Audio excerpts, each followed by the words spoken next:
Uy, paminaw. Pangaliya mo diya, kanya ko isulti. Sumayigid magtanom ta kung natay bukid ron, kaya na maghira na. Atawa tayo makaon. Importante gid maging mais na gid tanom. Malitag mga kuan, mga seedling kay para mananom ta.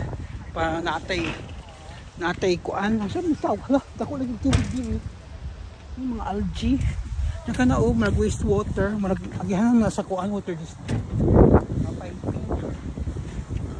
Mga tubig mo ganyan man lang mga seedling kay para pagkuan change og season na anatay motorok o mga okra, mga talong na mga ganas at least na magpalit-palit sa tindahan kay mahal na ba yung mga paliton niya at least ang imong mas savings sa di pamalit og mga gulay diha, mga prutas at least pwede nimo siya maagamit sa emergency o naba kay mga emergency. Tapos yung family, mga pagkumangkon or mga kapatid, diba? Di magamit yung mga kwarta. So, diligid ka mga problema o gasto, diba? So, karoon, wais-wais din pang may time. Tagalog yung mga iro. Dili mag-iniro. Okay?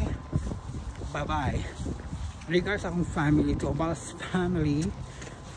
And see you soon next year. Bye, love.